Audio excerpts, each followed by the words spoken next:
So the other day I had this really funny conversation with one of my friends about Vinland Saga. Specifically, we were talking about Season 2 of Vinland Saga, one of the hottest animes out right now. At the time of recording, Vinland Saga Season 2 has released around 7 episodes, but you see, many of the show's fans are a bit upset and confused about this season in particular. You see, my friend was complaining that Season 2 of Vinland Saga is just way too slow. So slow, in fact, it almost feels, well, to him at least, like a completely different show. So today on Fraud on the Telly, we're going to be talking about all things Vinland Saga and just how the second season of the show is so different to the first, but why it's so important. As always, if you enjoyed the video and learned something new, make sure you like, comment, and subscribe. Don't forget to check out some of our other Vinland Saga as well as our other anime content. And let's just get right into the video, shall we?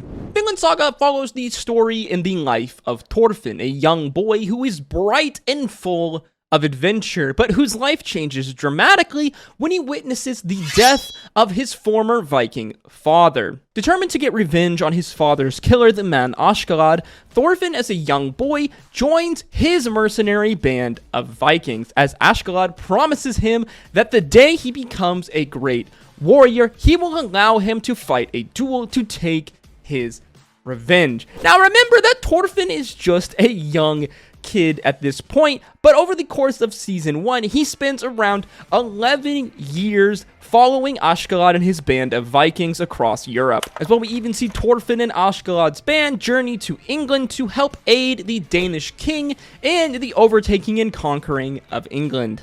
Thorfinn and his band save Prince Canute, the Prince of Denmark, the two leaving a lasting impact on one another. Thorfinn, throughout his years of violence and murder, has become numb to the world and its cruelties. I mean, of course he was, when you remember that his formative years, the formative years of his young life, were spent murdering and pillaging. Thorfinn has been made into a cold-hearted warrior, a cold-hearted killing machine, never smiling or even getting close to another person. Season 1 of Vinland Saga really hits its climax when Askeladd kills King Svein of Denmark, Prince Canute's father. Askeladd would then fight off of the king's guard, but he would eventually fall to Prince Canute's blade. Thorfinn watches on in shock and horror as the man he had spent 11 years of his life hating and working towards getting revenge, the man who in many ways was a strange, fucked up kind of father figure for him,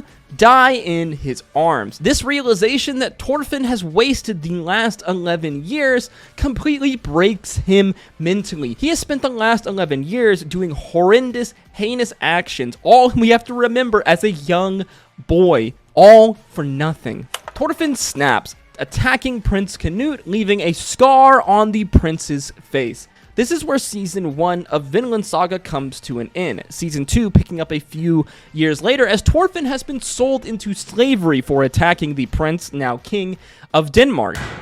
The entirety of the first episode of Season 2 of Vinland Saga is spent introducing another character, Einar, an Englishman whose family and village are destroyed by Vikings, who now has been sold into slavery and comes to work with Thorfinn on Ketil's farm. I shit you not, in Season 2, Episode 1 of Vinland Saga, Thorfinn, the main character, makes a grand total of appearance for about, I don't know, 30 seconds, causing many of the fan base, obviously the ones who've only watched the anime, to be a little confused. Throughout Season 2, we see that Thorfinn is almost unrecognizable from the angry young man that we saw in Season 1.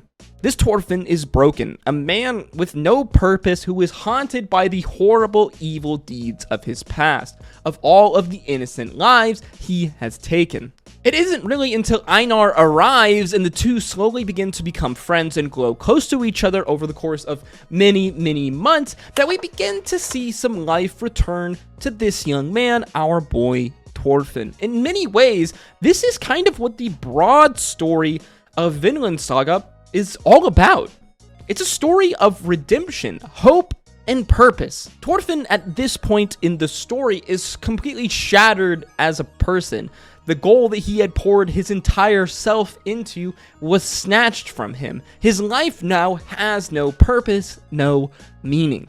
Earlier, I was talking about how my friend was saying that Season 2 of Vinland Saga was boring and really slow. People don't like change. For whatever reason, there's something in our head that seems to have hardwired us to make us to where we just don't like it. And honestly, I see this behavior displayed more in the media world when it comes to any kind of show or form of media than really anywhere else. People watch a show or they read a book or watch a movie and then they're disappointed when the sequel or the following season aren't a carbon copy of what drew them in the first time around. You see, Vinland Saga, to me, is telling a story, a grand narrative, a saga, if you will. In many ways, Season 1 of this show was a prequel, a setup for the future events of said story, a necessary step to get to the eventual ending point that the author wants us to arrive to. Thorfinn as a character in the beginning of Season 2 is going through a metamorphosis, a very real, traumatic one.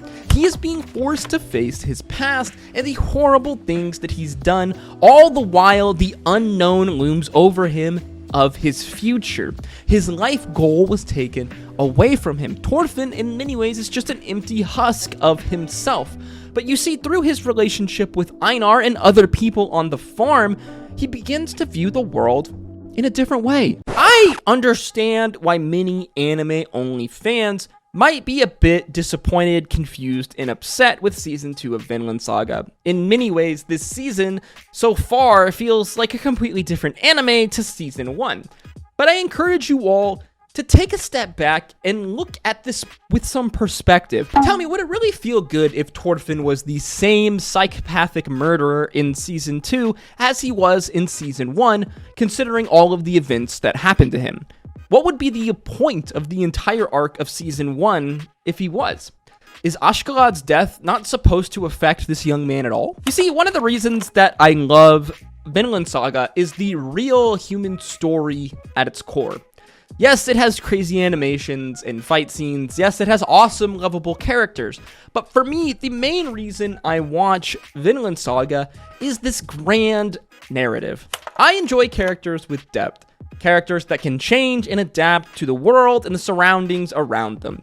In many ways, this is Thorfinn's story, the story of a boy who devoted his life and purpose to revenge, and when that revenge was snatched from him, he must face the hardest test he has faced up until this point in his life, rediscovering who he is and what it means for him to live.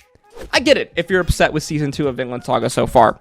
A lot of people, it seems, got some real misconceptions on maybe just what kind of a story this anime was. Vinland Saga isn't slow.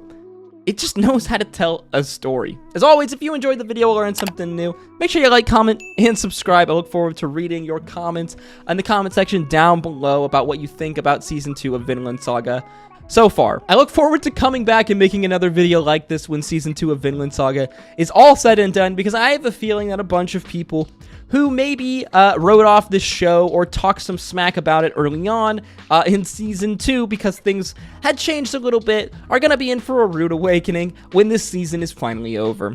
As always, guys, I hope to see you in the next one. Stay safe out there. Until next time, peace, love, Aru.